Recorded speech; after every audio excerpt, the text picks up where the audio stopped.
মণিমালাস ব্লগে আপনাদের স্বাগত আর অনেক ভালোবাসা। আজকে আবারও একটা ব্লগ ভিডিও নিয়ে আপনাদের সামনে চলে আসলাম। ভিডিওটা ছিল একটা জন্মদিন বাড়ির। হ্যাঁ বন্ধুরা, একটা জন্মদিন বাড়িতে আমরা গেছিলাম। তবে এই জন্মদিন বাড়িটা যে কত মাস আগের, সত্যি কথা বলতে আমি একদমই ভুলে গেছি। ভিডিওটা হঠাৎ চোখে পড়লো, সেই কারণে আপনাদের সামনে নিয়ে চলে আসলাম। বিভিন্ন কারণবশত কিন্তু আমার এই চ্যানেলে এখন বড় ভিডিও আসতেই পারছে না, মানে আমি আনতেই পারছি না। আমার মাথা নিচু করে কোনো কাজ করা টোটালি বারণ, যে কারণে এডিটিং করা বা ফোনটাকে নিয়ে ঘাটা কোনো কাজটাই কিন্তু আমি সঠিক নিয়মে করতে পারছি না। এমনকি বিছানায় শুয়েও আর কোনো রকম ফোন ঘাঁটতে পারছি না, যেটা বেশ কিছুদিন ধরেই বন্ধ আছে। জন্মদিন বাড়িতে গেছিলাম আমরা তিনজন, আমি, আমার ছেলে এবং আমার হাজবেন্ড। জন্মদিন ছিল কল্যাণীতে, মানে কল্যাণীর অনেকটা ভেতরে।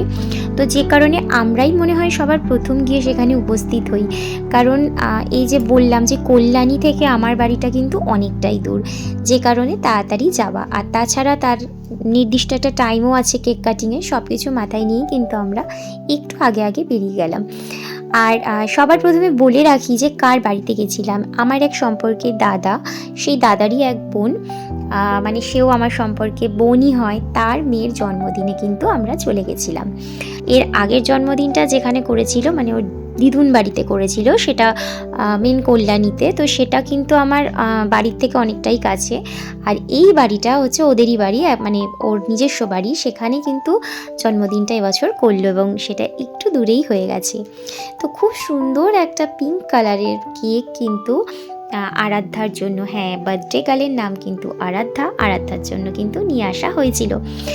আর কেকটা তো অবশ্যই স্ট্রবেরি ফ্লেভার ছিল, যেহেতু পিঙ্ক কালার।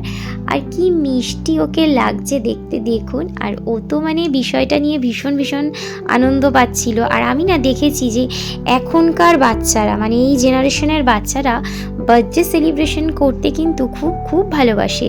সেটা আমার ছেলেকেও দেখলাম, এই পুচকুকে দেখলাম, এবং সমতুল্য মানে এই বয়সী যেসব বাচ্চাদের জন্মদিনে আমি গেছি না, খুব আনন্দ পাই নিজের জন্মদিনে।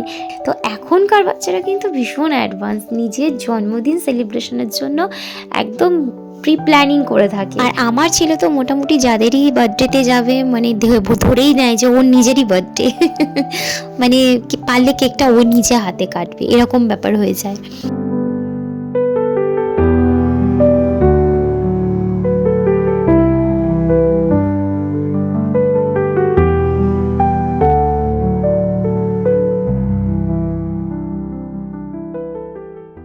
এদিকে কেক কাটিংয়ের পর আমরা কিন্তু চলে গেলাম খাওয়ার দিকে, কারণ আমাদেরকে আবার ফিরতেও হবে। আর ফার্স্ট ব্যাচে বোধহয় আমরাই বসেছিলাম।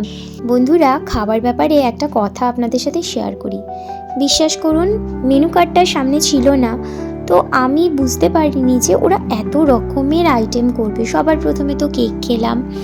তো কেকটা দেখুন আমি আমার ছেলেকে খাইয়ে দিচ্ছি, সেখান থেকে আমিও একটু একটু খেলাম। তারপর তো ওরা এত রকমের ডিশ করেছে, কিন্তু সবার লাস্টে ওরা বিরিয়ানি এনেছে। এত কিছু খাওয়ার পরে না বিরিয়ানি খাওয়ার জায়গা ছিল না। তবে আমার ছেলে কিন্তু প্রথম থেকে কিচ্ছু খায়নি, জানি না কেন কী করে বুঝেছিল যে বিরিয়ানি করেছে। ও কিন্তু বিরিয়ানির জন্য ওয়েট করছিল, যে কারণে ও কিচ্ছু খাচ্ছিল না। এমনকি যে এই যে স্টার্টার যেটা, এটাও ওকে দিলে কিন্তু ওই একটুখানি খুঁটে খুঁটে খেলো, ব্যাস হয়ে গেল।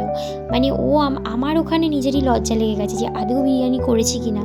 বাট ওর কোনো কারণে হয়তো জানতে পেরে গেছে যে বিরিয়ানিটা হয়েছে। তো যাই হোক, খাওয়া দাওয়ার কিন্তু খুব সুন্দর হয়েছিল। শেষ পাতে বিরিয়ানি পেয়ে কিন্তু ভালোই হলো তোজো সোনার। যাই হোক, ভিডিওটা এই পর্যন্তই রাখলাম। কেমন লাগলো অবশ্যই কিন্তু জানাবেন। যদি ভালো লাগে অবশ্যই লাইক কমেন্ট শেয়ার করে দেবেন।